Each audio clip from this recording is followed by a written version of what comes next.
You've been dispatched to an active shooter event, and now you're first on scene. What do? That's today's topic. Stick around.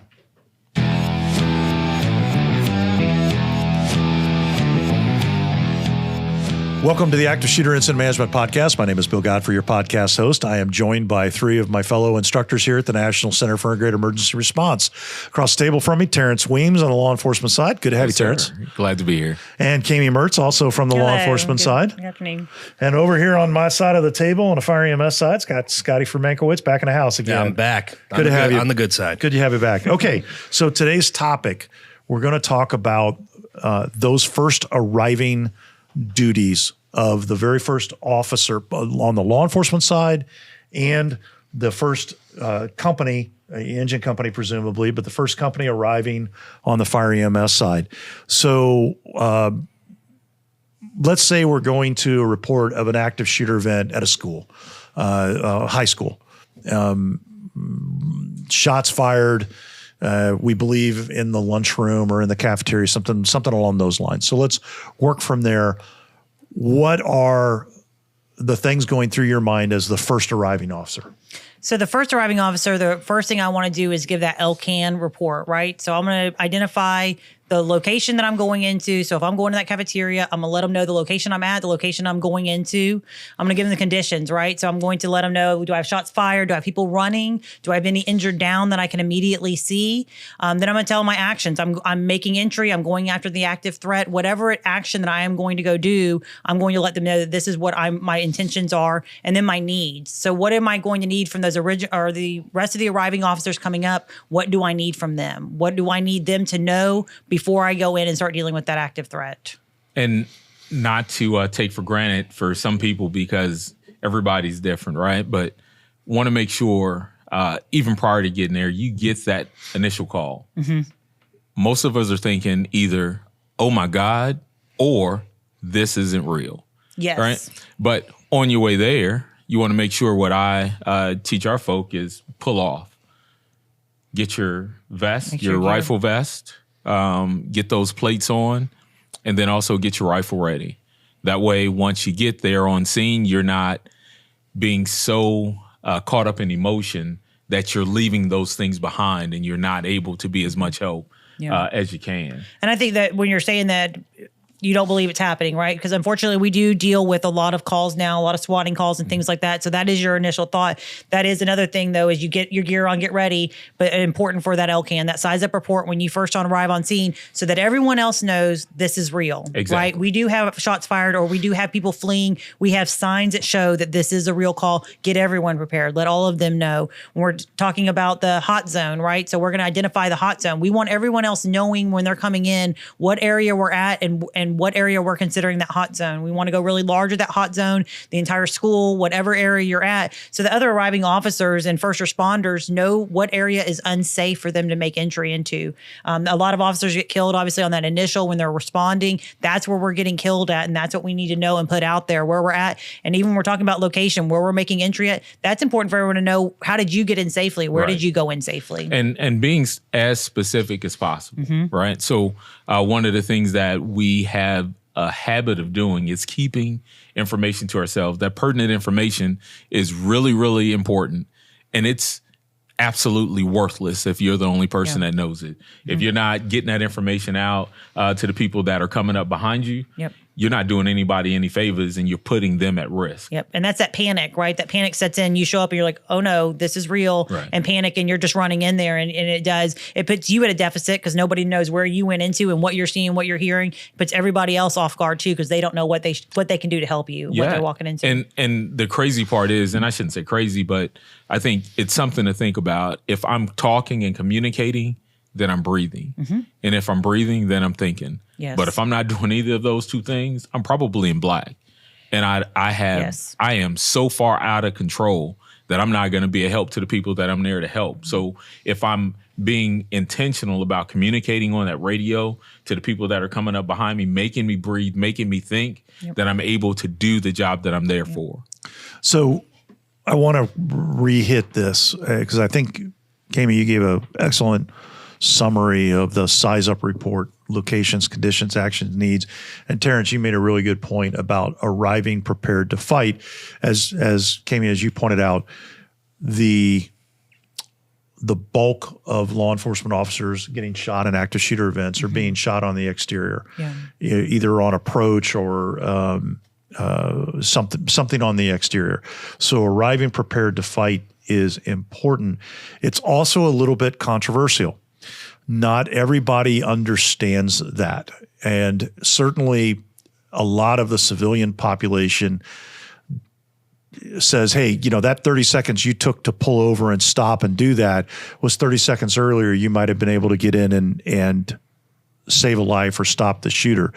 And while I understand that argument, I always use the analogy on the fire side. If we were out already in the truck and we get sent to a structure fire call, you can't put all of your gear on while the truck is in motion. I mean, you physically don't have space, and it's unsafe to do all of that. So when you arrive at the scene, if it's one of those that you were already on the road, the very first thing you got to do is put your gear on. And so literally you could have the veritable person in the front yard going, my so-and-so's inside, you got to save them, you got to save them. And the first thing you're going to do is spend the 30 seconds to get your gear on, because it's not a survivable environment if we don't get that protective gear on. How are we supposed to save a life if we're becoming part of the problem as opposed to part of the solution? And I think the same applies here in law enforcement. I think our law enforcement leadership and our elected officials need to understand that so that when tragedy does occur, and this question does come up in the press conference, because it always does, that you're prepared to kind of answer it. Now, Terrence, you mentioned getting the rifle plates, getting your rifle ready. Some carry go bags, extra ammo. What are the kinds of things, maybe tools for breaching? What are the kinds of things in your mind when your trooper pulls over for that 30 seconds to get the gear? What all do you want them getting geared up and ready to go? So we're making sure that my troop, wherever you carry your equipment, you know where that's at. So for me, I'm going to make sure I'm getting my rifle plates out of my trunk, getting my go bag, not just for the extra ammunition, but also my first aid bag or my IFAK kit, making sure that I have those things ready. They're in the front seat. So once I make it to scene, so if I'm doing it a mile out from the location, or I'm doing it right in front of the school, here's the difference, or the business, or the church, or the house. The difference is, whereas I pull up in front of the house and I get hit with a rifle round to the chest that would have been survivable without that, now they have the 3 people that are inside that structure that are injured, and then I'm injured as well, and I didn't even get into the building to help them. We want to make sure that you have all of those things ready so you can be a help to the people that you're required to be the help to.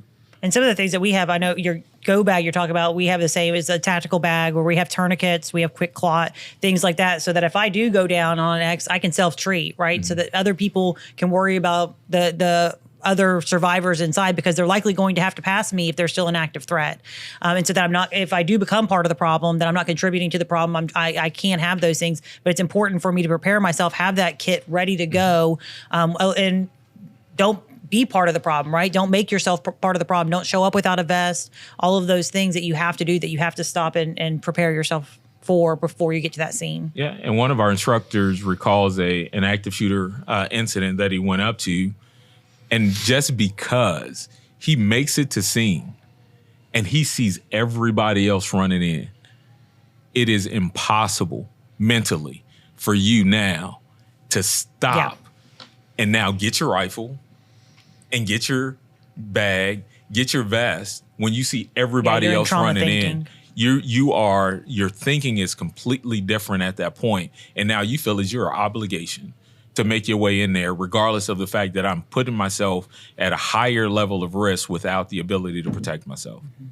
So I'm going to put a pin on the law enforcement response here for a second, then we're going to come back to that.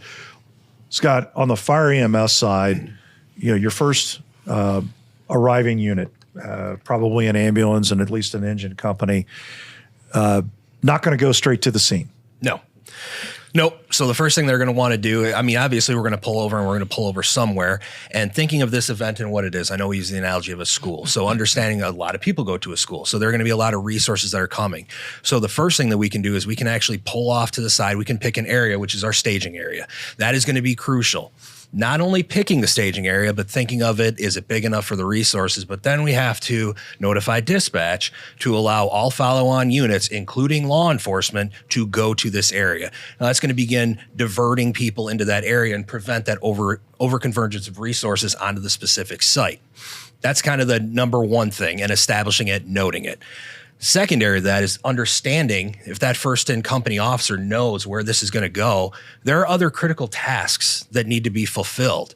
So being able to recognize those right away and start assigning, okay, I'm going to need somebody to be triage. You're going to be triage. I'm going to be transport. You're going to be staging manager. Assigning those roles out right away, not deploying them, which is the big thing. Don't deploy. Stand there waiting. Then when medical branch gets there and says, okay, I'm medical branch, I'm doing, establishing this. Okay.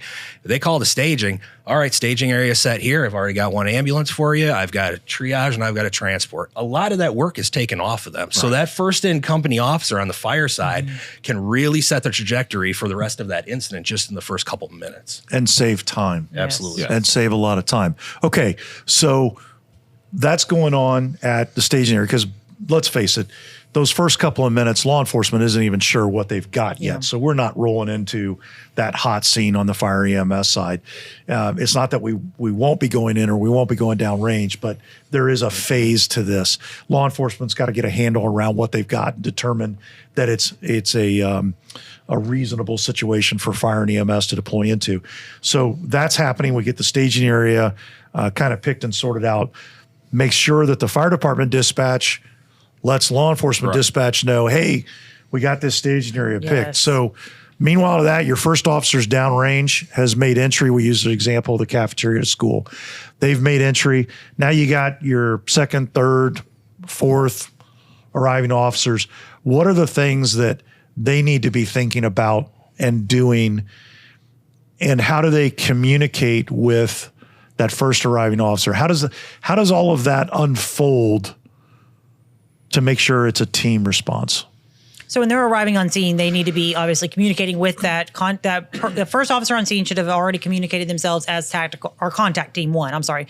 They should say, I'm going in, even if it's single response, I'm contact team one. They have created that. Those second to fourth arriving officers who are arriving on scene are going to communicate with them and co-locate with that person so that they can form that actual contact team to progress forward, depending on what that officer, where he's at in the active threat rescue clear. If it's possible that he's already taken down the active threat, then he might split that team into two separate teams. So you have two on the active threat and you have two going back to deal with the survivors who are injured.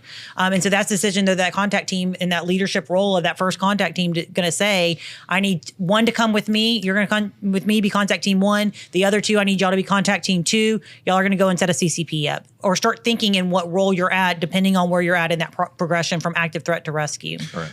And that could be a lot of pressure for an officer, even an experienced officer. But if it's somebody that's 2 or 3 years on the job, a lot of pressure.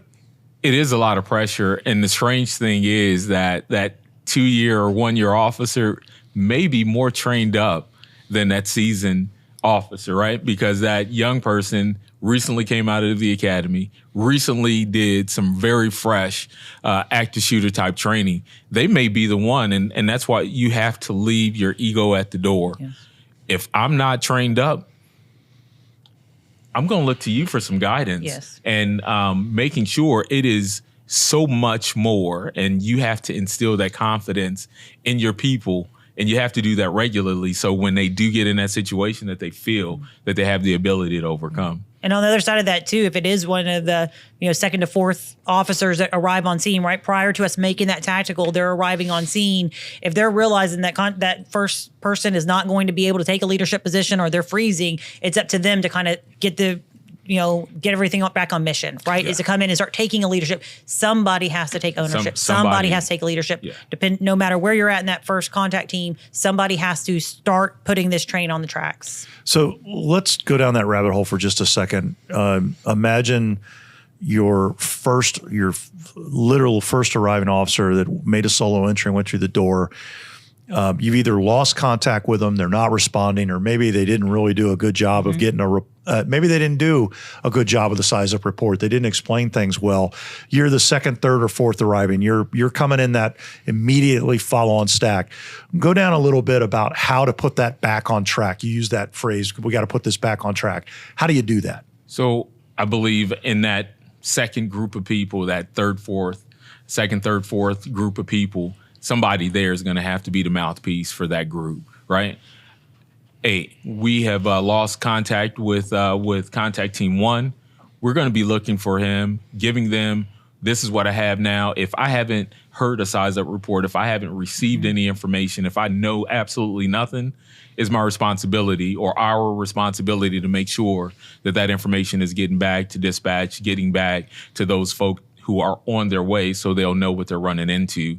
And now it's our responsibility to seek out that active threat, right? To do the rescue that's needed, to make sure that we're clearing if we have made it to that point, and to communicate those things with our people. Yeah, don't allow things to continue to go sideways just because they're sideways, right? Somebody has to stand up. There has to be somebody who says, this is what we need to do. And more than likely, the other people are going to be very grateful that somebody's standing up and saying, you're giving us direction in some way that we're going to, and be able to communicate those things. If it's not done, go to your checklist and do them. Finish that checklist, right? Go down the checklist. There's a reason that we have a checklist. There's a reason that we do those things. So you're training. So go through your mental report of saying, like, what do I need to do? What hasn't been done? What do we do? Somebody take responsibility and get it done. What information is lacking? If I were not here, what would I need? What would I need? Yeah. Right. So what would I need to be successful in this situation? And right now, I don't have anything. So these are the things that I need. I need a size up report. I need to know where the hot zone is. I need to know how many people that I have come across from the entry of this building up until where I am now. How many people are injured, right? How many people have been shot? Give that information so we can make sure that all of our partners are aware of what's going on. And then you have, what if you have other people coming? So here we are, you got 4 people already in the building, 5 people already in the building, and you know that you have 100 people more coming. We already know that there is a staging that has already been set up. Everybody cannot go have fun at the party, right? Somebody got to stay home and babysit, so to speak, right? So if I know that, as I tell my folks, somebody got to be the trooper, right? Somebody has to stand up and take responsibility for what's going on. Somebody's going to have to take a step back and be that fifth man to take now a step back, think about what we have so we can direct the remainder of our resources. No, you don't come here, boss. Everybody is going to staging. Make sure everybody goes to staging. We got enough people in the building right now. We want to make sure we have our assets collected.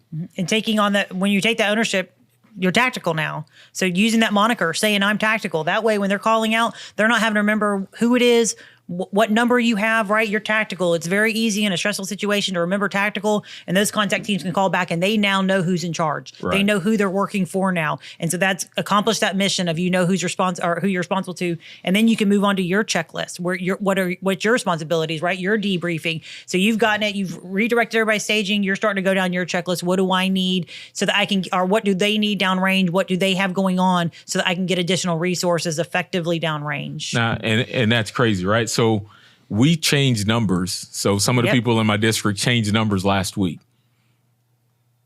And it wasn't stressful at all. So somebody that may have been 13,123 is now 13,224. Yeah. That person does not know their number in a less than stressful situation. Can you imagine them trying to remember somebody else's number in a stressful situation? Yes. No, I'm tactical. So you don't say it like this over the radio, but basically you're saying it in this manner. I'm tactical. You call me tactical, right? Make sure you know what the role is. The role is not just that. The role is that role, not the individual, right? Yeah, and it really does. It lessens that chaos, that confusion, and that's really what we're trying to do. Is we're trying to limit communication failures. We're trying to keep everything streamlined as quick as we can to get people organized and effectively downrange. Oh yeah, and if we're able to do that, versus you have 20 people inside a building and not knowing where anybody's at. And especially because our radios work in these steel and concrete buildings all the time, especially in the basement. That's sarcasm, right? Yeah. Yeah. A little sarcasm. But now we have a person who is missing in the situation. And if nobody took a step back to recognize who's in the building and what their last location is, or was, I should say, now we are we're wasting time doing something that didn't have to be when we could have been helping other people. I mean, you're saying, be the trooper, right? Somebody has to be the trooper. That's important. Even if you do have, say, if you get on scene and you have 20 people down range, right? And everybody's kind of going crazy, that 21st person needs to come on and be like, I'm tactical now. Right. I'm now going to get this train back on. So even if it has derailed, the biggest thing I have seen is once it derails and nobody wants to take ownership, everyone's like, wow, that train is loose. I don't want any part of it. Instead of saying, nope, we still have to save lives, right? Exactly. That's the mission, is we have to save lives, is being that 21st person coming along and saying, I'm now tactical. I'm taking responsibility for this, so that everybody else can start getting in line. We start resourcing. You can start calling down, be like, hey, I need y'all to start making contact teams. Start letting me know, debrief me once you form those contact teams, so that you can start getting some organization to what you have going on. And it's not like anything that they wouldn't have done in a normal situation. Yes. They would have done this. The only thing that has changed is the title of the incident. That's it. Yep. Any other time they would have done it, but because it is an active shooter, now all of a sudden folk don't want to put the draws on.